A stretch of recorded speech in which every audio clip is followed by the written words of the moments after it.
निर्माण की सर्वप्रथम मांग बाल गंगाधर तिलक द्वारा 1985 में स्वराज विधेयक द्वारा की गई। 1916 में होम रूल आंदोलन चला गया, इसमें घरेलू शासन संचालन की मांग अंग्रेजों से की गई। 1922 में गांधी जी ने संविधान सभा संविधान निर्माण की प्रबलतम तरीके से कहा कि जब भी भारत को स्वाधीनता मिलेगी, भारतीय संविधान का निर्माण भारतीय लोगों की इच्छाओं के अनुकूल किया जाएगा। अगस्त 1970 में नेहरू रिपोर्ट बनाई गई, जिसकी अध्यक्षता पंडित मोतीलाल नेहरू ने की। इसका निर्माण मुंबई में किया गया। इसके अंतर्गत ब्रिटिश भारत का पहला लिखित संविधान बनाया गया, जिसके मौलिक अधिकारों, अल्पसंख्यकों के अधिकारों तथा अखिल भारतीय संघ एवं डोमिनियन स्टेट के प्रावधान रखे गए। इसका सबसे प्रबलतम विरोध मुस्लिम लीग और रियासतों के राजा द्वारा किया गया। 1929 में जवाहरलाल नेहरू की अध्यक्षता में कांग्रेस लाहौर सम्मेलन हुआ, जिसमें पूर्ण स्वराज की मांग की गई।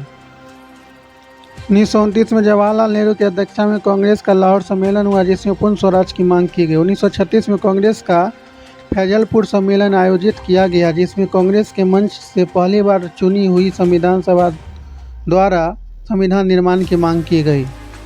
मार्च 1942 में दूसरे विश्व युद्ध से उपजी परिस्थितियों के उपरांत क्रिप्स मिशन भारत भेजा गया, जो एक सदस्य का था। इसने युद्ध के बाद भारत में उत्तरदायी शासन की मांग को मानने का वचन दिया, लेकिन यहाँ भी डोमिनियन स्टेट अवधारणा रखी गई, जिसमें कांग्रेस लीग और गांधी जी ने नामंजूर कर दिया तथा गांधी जी ने इस मिशन को पोस्ट स्टेट चौक की संज्ञा दी। जिस कांग्रेस लीग और गांधी जी को नामंजूर कर दिया तथा गांधी जी ने इस मिशन को पोस्ट डेटेड चौक की संज्ञा दी। अर्थात अंग्रेज एक ऐसा दिवालिया बैंक है जो भविष्य में कभी भी फेल हो सकता है। भारत में शासन की अव्यवस्था को देखते हुए तत्कालीन वायसराय लॉर्ड बेवेन के जून 1945 में शिमला में सर्वदलीय बैठक बुलाई, जो किसी भी तार्किक नतीजे पर नहीं पहुंची। इस सम्मेलन को शिमला सम्मेलन या बेवेल योजना के नाम से जाना जाता है।